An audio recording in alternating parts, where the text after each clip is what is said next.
இந்தாப்பா மதுரைக்காரர்களா, நம்ம தானப்பா சுதாரணமா இருந்துக்கணும். படிச்சதுக்கான வேலையும் கிடைக்காம புடிச்ச வேலையும் பார்க்க முடியாம நொந்து போய் கமிட்மெண்ட்ஸுக்காக எப்படியாவது உழைச்சு முன்னேறணும்னு வேலை தேடுறவங்க கிட்டயுமாடா ஸ்கேம் பண்றீங்க.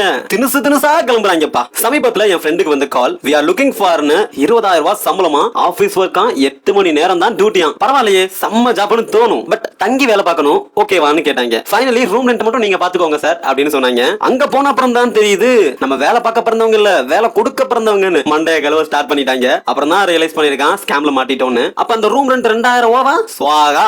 மை டியர் மக்களே, உங்க ஸ்கில்ல டெவலப் பண்ணுங்க, உங்களை நம்புங்க, நல்லா புரிஞ்சுக்கோங்க. அவங்க கம்பெனிக்கு நீங்க தான் உழைச்சு கொடுக்க போறீங்க. அப்புறம் ஏன் சில்லறத்தனமா உங்ககிட்ட காசு வாங்கணும்? கேர்ஃபுல்லா இருங்க. இப்படிப்பட்ட கம்பெனியும் சரி வேலையும் சரி நமக்கு தேவையே இல்ல. அப்படி யாராவது உங்ககிட்ட ட்ரை பண்ணா கோழிக்கறி குழம்பு நீ டேஷ மூடிட்டு கிளம்புன்னு டீசென்ட்டா சொல்லிருங்க. ரொம்ப முக்கியமான விஷயம், ஏன் வேலை கிடைக்கல, கம்பெனிஸ் என்ன எதிர்பார்க்கறாங்க, நம்ம கிட்ட அது இருக்கா, இது எல்லாத்தையும் தெரிஞ்சுக்கிட்டு அப்ளை பண்ணுங்க. ஜெனரலா ரெஸ்யூம் கிரியேட் பண்ணிட்டு ஜெனரலா வேலைக்கு அப்ளை பண்ணாதீங்க. மேக்ஸிமம் ரிஜெக்ட் தான் பண்ணுவாங்க. நீங்க என்ன ரோலுக்காக அப்ளை பண்றீங்களோ அந்த ஸ்கில்லை டெவலப் பண்ணிட்டு அதுக்கேத்த ரெஸ்யூம் அப்ளை பண்ணுங்க. மேக்ஸிமம் ஷார்ட் லிஸ்ட் ஆகிறதுக்கு வாய்ப்புகள் இருக்கு. மச்சி, நீ வெல் டேலண்டான பர்சன், உன்னால முடியும், தேடு, பட் கேர்ஃபுல்லா இந்த மாதிரியான ஸ்கேம்ல மாட்டிக்காத அப்படின்னு உங்க ஃப்ரெண்டுக்கு ஷேர் பண்ணுங்க. அப்புறம் இந்த வீடியோக்கு லைக் கொடுத்துட்டு நிறைய பேர் ஃபாலோ பண்ணாம பார்த்துட்டு இருக்கீங்க, ஃபாலோ பண்ணிக்கோங்க ரசா. வேலை கிடைக்கிற வரைக்கும் வேலை தேடுறது தான் உங்க முழு வேலையா இருக்கணும். அண்ட் இந்த மாதிரி ஸ்கேம் எக்ஸ்பீரியன்ஸ் உங்களுக்கு இருந்துச்சுன்னா கமெண்ட்ல சொல்லுங்க. படிக்கிறவங்களும் அலர்ட் ஆகிட்டோம்.